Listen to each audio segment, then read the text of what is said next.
We are all familiar with the Ten Commandments, but the Old Testament actually lists more than 600 laws. Examples include, "You shall not be partial to the poor," "Do not cut the hair at the sides of your head," "If a man has a stubborn and rebellious son, all the men of the city shall stone him to death."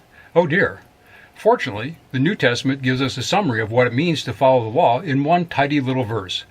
Let's get the paddleboard out on the water and talk about this.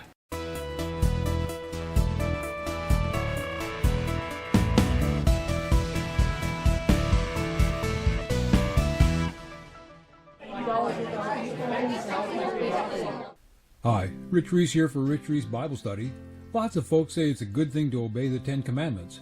Even many non-Christians say they represent a good code of ethics. Two problems with that.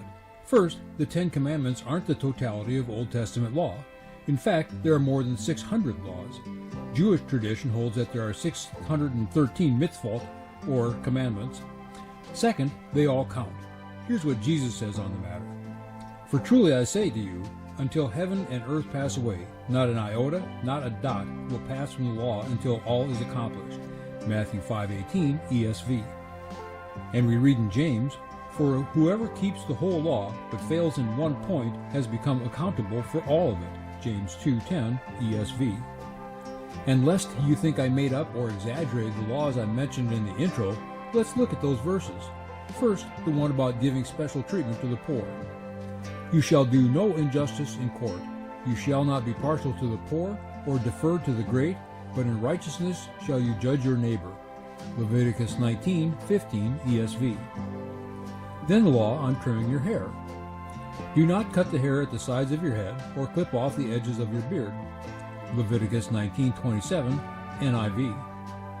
And the third, more alarming law, "If a man has a stubborn and rebellious son who will not obey the voice of his father or the voice of his mother, and, though they discipline him, will not listen to them, then his father and mother shall take hold of him and bring him out to the elders of his city at the gate of the place where he lives. And they shall say to the elders of his city, This our son is stubborn and rebellious. He will not obey our voice. He is a glutton and a drunkard. Then all the men of the city shall stone him to death with stones. So you shall purge the evil from your midst, and all Israel shall hear and fear." Deuteronomy 21:18 through 21 ESV.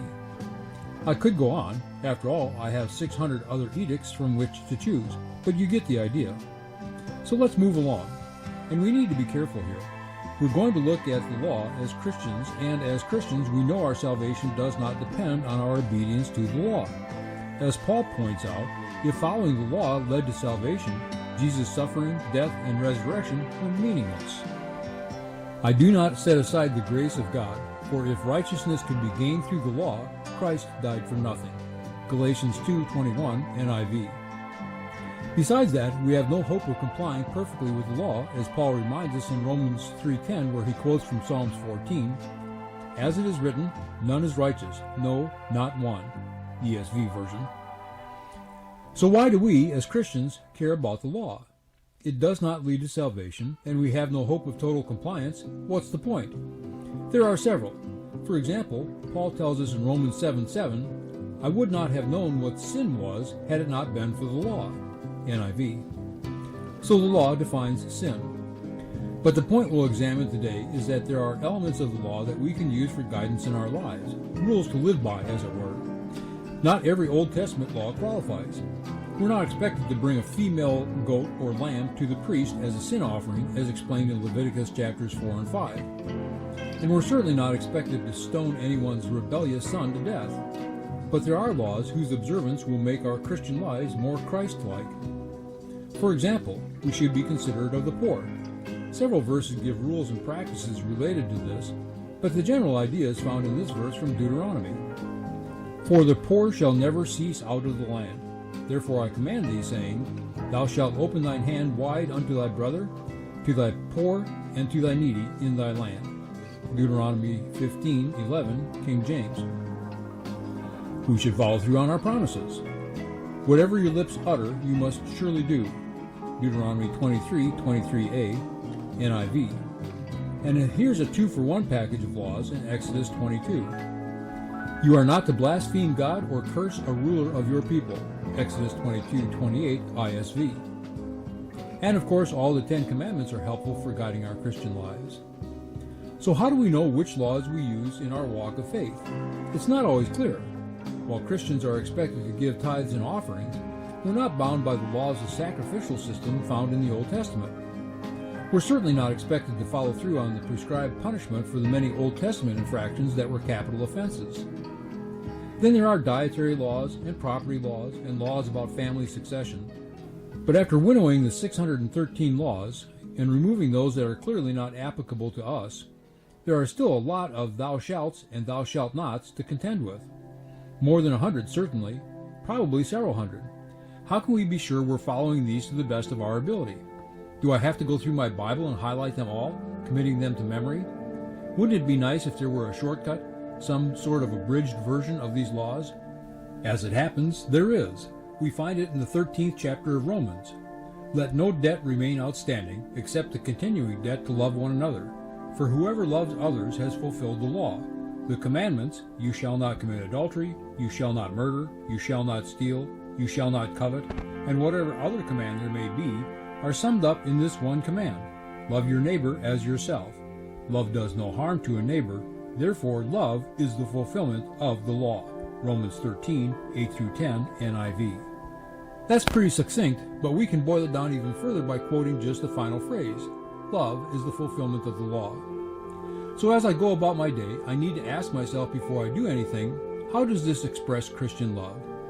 I don't need to try to recall each possible law to see if I'm committing an infraction. I just need to know if I'm acting out of love. We can distort terms to suit our needs. Abusive parents will claim they're acting out of love. Go to any free photo site and use love as the search term, and the images served up don't look like love. Most of them look like romance, and a lot of them look like sex. That isn't love, at least not the way Paul intends it here. And what does Paul mean? We get that answer from one of his letters to the church at Corinth. This is the famous love chapter of 1 Corinthians chapter 13. We might find a verse to summarize the topic of love, but the whole chapter is simply too lush and wonderful to do that. Let's take time to read the whole thing together. I'm reading from the ESV. If I speak in the tongues of men and of angels, but have not love, I am a noisy gong or a clanging cymbal. And if I have prophetic powers and understand all mysteries and all knowledge, and if I have all faith so as to remove mountains, but have not love, I am nothing. If I give away all that I have, and if I deliver up my body to be burned, but have not love, I gain nothing. Love is patient and kind. Love does not envy or boast. It is not arrogant or rude. It does not insist on its own way. It is not irritable or resentful. It does not rejoice at wrongdoing, but rejoices with the truth. Love bears all things, believes all things, hopes all things, endures all things. Love never ends. As for prophecies, they will pass away. As for tongues, they will cease. As for knowledge, it will pass away. For we know in part, and we prophesy in part. But when the perfect comes, the partial will pass away. When I was a child, I spoke like a child. I thought like a child. I reasoned like a child.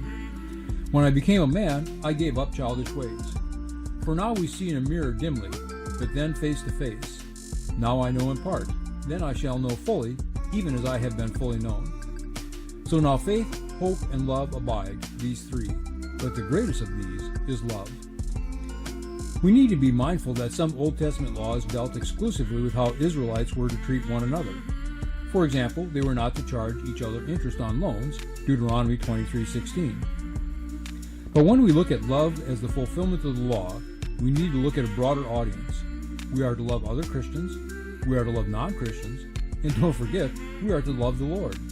If we do this, if our love meets the standards for all Christian love, and if it governs our actions with other humans, with all of creation for which we were given dominion, and certainly with God, we are fulfilling the law.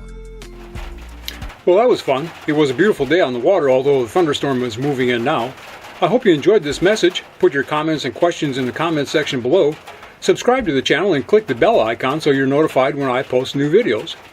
Share this and my other videos with those you think might enjoy them. The bonus content on Patreon is a list of 3 ways many of us sin every day, based on Old Testament laws. I'll put the link in the description below. That's it for today. Thank you for joining me in my walk of faith. Remember to love the Lord and love one another.